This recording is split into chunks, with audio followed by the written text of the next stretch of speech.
After days of calling for help, Canada has now promised to send military aircraft to evacuate citizens from Israel. On Tuesday, Minister of Foreign Affairs Melanie Joly said, "We are planning to begin the assisted departure of Canadians from Tel Aviv in the coming days with the help of aircraft from the Canadian Armed Forces. These flights will be available to Canadian citizens, their spouses and their children, as well as Canadian permanent residents, their spouses and their children." Joly says the government is working on other options for Canadians who cannot reach the airport in Tel Aviv. Jess Burke is the Director EDI and Liaison to LGBTQ2+ Partnership at the Centre for Israel and Jewish Affairs in Canada. She is currently stranded in Jerusalem, and she's joining us from there this morning. Jess, good morning. Good morning.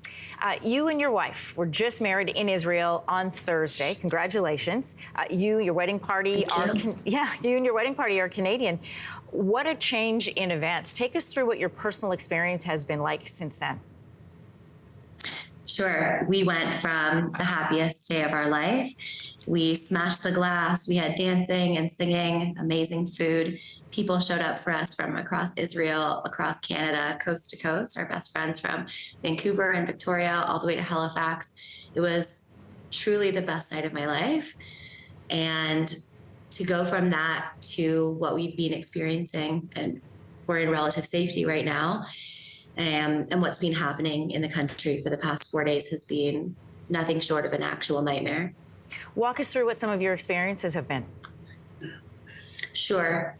Friday night, we arrived to Jerusalem. We spent a family day at the Dead Sea. We had a driver. We got here to Jerusalem. We unpacked. We had a beautiful Shabbat dinner for 16 friends and family on our Jerusalem apartment balcony.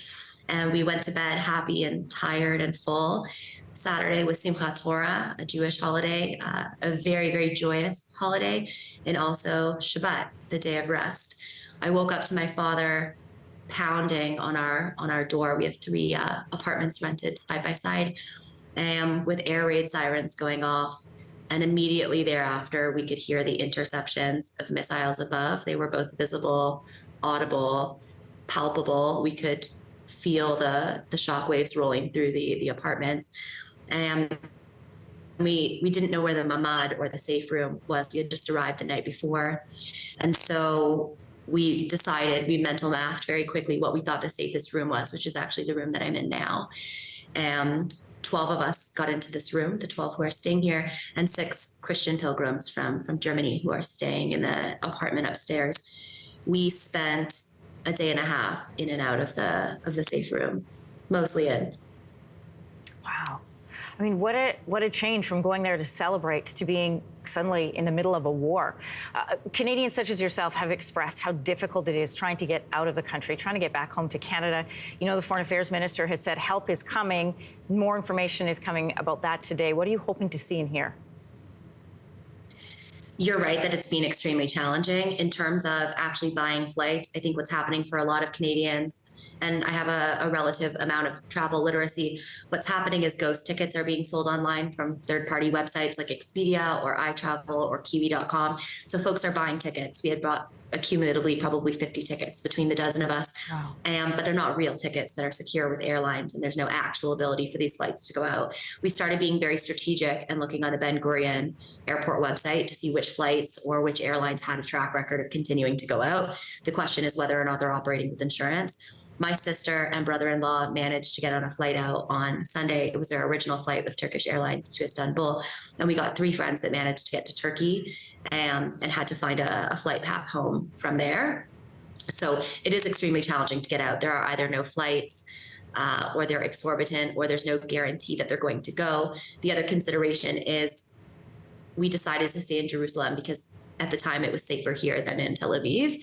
And we decided not to relocate close to the airport, only for Jerusalem to have become much worse in that day and Tel Aviv safer. And then the next day, yesterday, Tel Aviv was much worse and Jerusalem was much safer. It's really changing minute to minute, and there is no guarantee. I absolutely know that Minister Joly and her team and the Canadian government is working really hard.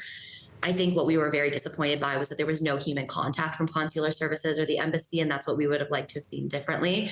It was really hard to feel that folks were offline celebrating Thanksgiving or Indigenous Peoples Day, and that folks were completely closed and inaccessible to us as we were terrified and really fearing for our lives. I hope that the best path forward is one that gets everyone out to safety. I'm relieved to see that it includes spouses and children, both of citizens and of permanent residents. We have folks, for example, I'm a Canadian citizen. My wife only just became a Canadian citizen. But I feel relieved that people's families aren't getting left behind. I think we want to see immediate evacuations. The consideration is whether or not we go through the Mediterranean, which is close to the Gaza Strip, whether we go north, which is close to the South Lebanese border where Hezbollah has been infiltrating. Or I think the flight path and the flight route that gets Canadians home the safest is of the biggest priority at the moment. Jess, the mental load and the logistics of trying to figure out how to get you and your family out into safety. I can't imagine what you're all experiencing. I'm glad you're together. I'm glad that you're safe. We wish you the best of luck getting home. I know you've got a lot of friends and family in Toronto and Nova Scotia who are praying for you to get home safely. Thanks so much for joining us today. Thank you, Anne-Marie. Hey, thanks for watching. If you liked this, be sure to subscribe here, or you can check out more Your Morning videos right here.